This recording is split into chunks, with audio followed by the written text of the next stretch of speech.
선생님들 안녕하세요. 광주 계림초 교사 김진아라고 합니다. 저는 2019학년부터 올해까지 1학년 담임교사로 근무하고 있는데요. 1학년 담임교사로 근무하면서 학부모님과 어떻게 소통하며 신뢰 관계를 형성하였는지 구체적인 방법과 사례를 선생님들과 공유하고자 합니다. 오늘 강의는 이렇게 크게 4가지 부분으로 나누어 말씀드리도록 하겠습니다. 첫째, 1학년 학부모 이해하기. 둘째, 다양한 소통의 방법과 사례. 셋째, 학부모와의 만남과 상담 준비 및 운영 사례. 마지막으로 교실에서 학부모와 소통 시 유용하게 활용하실 수 있는 프로그램을 간단히 안내하겠습니다. 최근 들어 학교를 옮기게 되면 1학년이 비어있는 경우가 많습니다. 그 이유는 아이들이 어려서 교사가 많은 부분을 신경 써주어야 하는 것도 있지만 1학년 학부모와의 소통을 어렵고 부담스럽게 여기는 선생님이 많아졌기 때문이라는 생각이 듭니다. 이런 경우 1학년 학부모의 특성을 이해한다면 학부모와의 긍정적인 관계 맺기를 하는데 도움이 될 수 있습니다. 1학년 학부모의 특성 이해하기. 학부모도 1학년이다. 이 얘기는 많이 들어보셨죠? 요즘은 자녀의 수가 적거나 외동이 많은 시대이다 보니 학부모도 초등학교 학부모로서 경험이 처음인 경우가 많습니다. 그래서 1학년 학부모에게는 학교 생활에 대한 자세한 안내가 필요합니다. 유치원의 연장선에서 벗어나지 못한 경우가 있다. 교사에게 몇 시에 약 좀 먹여주세요. 학교 끝나고 여기로 전화하라고 해주세요 등 자잘한 요구사항들이 많습니다. 그런데 이러한 요구는 자녀의 학년이 올라가면서 자연스럽게 줄어듭니다. 학부모도 새로운 곳에 적응하는 시간이 필요한 것입니다. 자녀와 나를 분리하는 것이 쉽지 않다.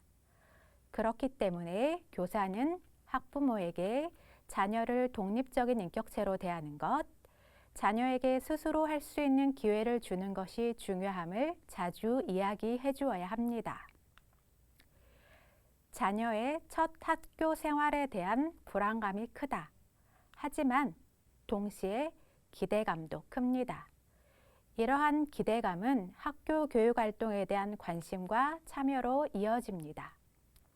이때 교사가 학부모의 기대와 참여를 부담이 아닌 긍정적인 관심으로 받아들인다면 학부모는 학급 경영의 든든한 조력자가 될 수 있습니다. 1학년 학부모와 지혜롭고 따뜻한 관계를 맺을 수 있는 가장 중요한 키워드는 소통입니다.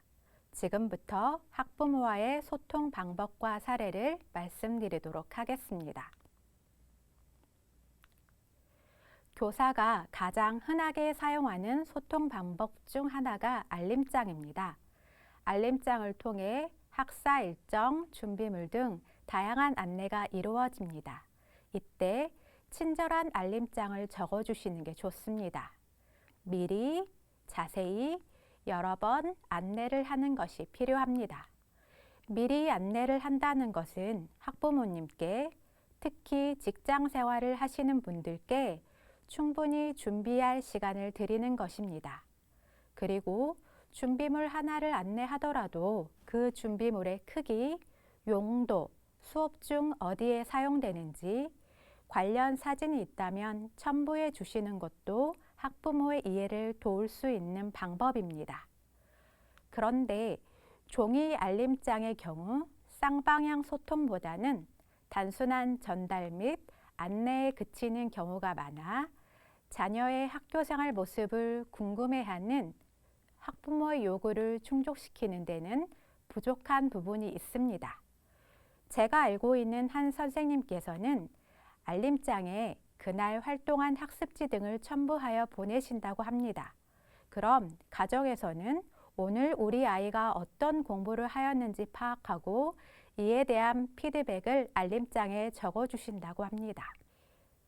저는 종이 알림장도 활용하지만 학부모의 동의를 받아 학급 밴드를 개설하여 운영하고 있는데요.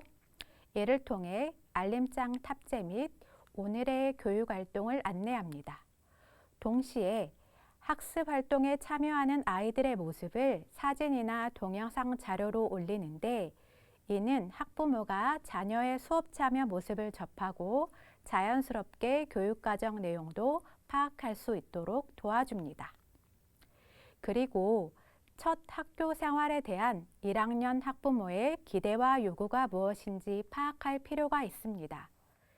1학년 학부모의 최대의 관심사는 우리 아이가 학교에서 잘 적응할 수 있을까? 친구들과는 잘 어울릴까? 하는 것입니다. 이런 경우 아이들이 학교에서 친구들과 어울리는 모습을 밴드에 사진이나 영상 자료로 올려 학부모가 아이의 학교 생활 모습을 직접 확인하여 안심할 수 있도록 해주는 것도 하나의 방법입니다. 아이들과 교사가 함께하는 다양한 활동 모습도 밴드를 통해 공유하는데 이처럼 교사-학생 간 관계 맺기가 잘 되고 있다는 것을 보여주는 것도 좋습니다. 현장 체험학습 시 학부모들은 우리 아이가 잘 도착했는지, 재미있게 보내고 있는지, 언제 오는지를 궁금해합니다. 이때 사진 한두 컷과 함께 아이들 활동 모습을 그때그때 안내하는 것은 학부모님께 따뜻하고 성의 있는 교사의 모습으로 비춰지는 것 같습니다. 온라인 수업의 경우도 밴드를 통해 온라인 계약, 매차 시 수업 안내, 컨텐츠 탑재 및 피드백까지 하나의 플랫폼 안에서 이루어졌습니다. 개별 1:1 채팅창을 통해 아이들에 대한 온라인 수업 피드백 및 학부모 소통이 효율적으로 이뤄질 수 있었습니다. 이때 가정에서 아이의 온라인 학습을 도와주시는 학부모님의 노력에 대한 감사 표현을 잊지 않는 것도 중요합니다. 쌍방향 줌 수업은 수업 활동 장면을 녹화 후 편집한 영상을 밴드에 탑재하기도 하였는데요. 직장에 계시는 학부모님들께서 아이가 온라인 수업에 참여하는 모습을 볼 수 있어서 참 좋았다라는 피드백을 주셨습니다. 학급 밴드를 사용하는 것에 대해 학부모님들은 아이와 함께 있는 것 같은 느낌을 받았다. 학교 생활에 잘 적응하고 있는 것 같아 안심이 되었다. 아이의 학교 생활을 잘 알려주신 선생님께 감사드린다는 등 긍정적인 반응을 보였습니다. 물론 SNS 이용 시 긍정적인 부분만 있는 것이 아니므로 주의해야 할 점을 기억해 두시면 좀 더 효과적인 소통의 도구로 활용하실 수 있을 것입니다. 밴드 활용 목적을 학부모님께 정확히 알려주세요. 저는 어디까지나 학교에서 이루어지는 교육 활동을 안내하는 용도로 활용하고자 한다고 말씀드립니다. 학부모님께 밴드 이용 시 오해가 생겼던 사례를 말씀드립니다. 저학년 학부모들은 탑재 영상에 자녀가 나오지 않을 경우 전화를 주시는 경우도 있는데 미리 교사의 개입이 필요하거나 학생이 도움을 요청한 경우에는 촬영을 할 수 없게 된다는 것을 자주 말씀드리는 것이 좋습니다. 사진이나 영상을 올리기 전 반드시 다시 한번 확인합니다. 예를 들어 전체 사진이나 작품을 올리는데 혹시 빠진 아이는 없는지, 얼굴이 가려져 잘 보이지 않는 아이가 있는지 체크가 필요합니다. 선생님의 판단에 따라서 댓글을 사용하지 않는 방법도 있습니다. 그리고 카드뉴스로 입학 전 담임 선생님이 알려주는 학교 생활이라는 주제로 학습 준비물부터 급식 방법, 생활교육 협조사항까지 입학 전에 학부모님께 안내를 드렸습니다. 이미지와 간결한 텍스트로 결합된 카드뉴스는 학부모의 학교 생활에 대한 이해를 돕고 나아가 학부모의 협조로 아이들의 입학 전 적응 활동을 용이하게 하였습니다. 이후 학급살이 안내, 학부모님께 보내는 편지에도 꾸준히 활용하고 있습니다. 문자 메시지도 자주 활용하고 계실 텐데요. 입학식, 학부모 상담 시간, 교육과정 설명회 등 중요한 일정은 문자로 다시 한번 안내를 해주시는 게 좋습니다. 그리고 아이가 아파서 학교에 오지 못한 경우 안부를 묻거나 학교에서 잘한 점을 칭찬해주는 문자를 보내게 되면 학부모 입장에서는 우리 아이가 교사의 관심과 사랑을 받고 있다고 느끼게 됩니다.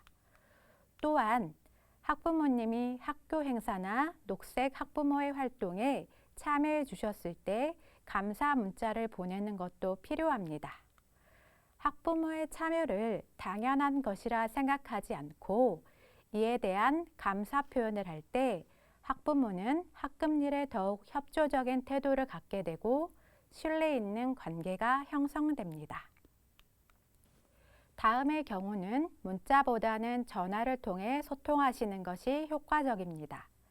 아이가 잘못한 일에 대해 훈계를 들었거나 학부모에게 훈육을 요청해야 하는 경우, 아이에게 상처가 난 경우, 아이가 다쳤다가 괜찮아진 경우, 혼난 사실에 대해 감정이 풀리지 않은 채 집에 간 경우, 이때는 반드시 아이가 도착하기 전에 미리 학부모님께 전화로 알리는 것이 필요합니다.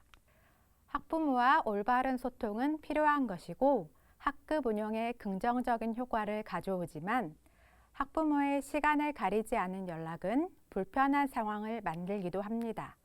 그래서 학부모와 소통이 가능한 시간과 방법을 미리 안내하는 것이 중요합니다. 근무 시간 중 통화 가능한 시간, 통화가 어려운 시간을 안내합니다. 전화를 못 받는 시간대와 이유를 안내합니다. 문자가 필요한 경우 등을 자세히 안내합니다. 학부모님께 전화통화가 편한 시간과 비상연락처 등을 미리 파악해 놓는 것도 좋습니다. 지금까지 다양한 소통의 방법과 사례를 살펴보았습니다.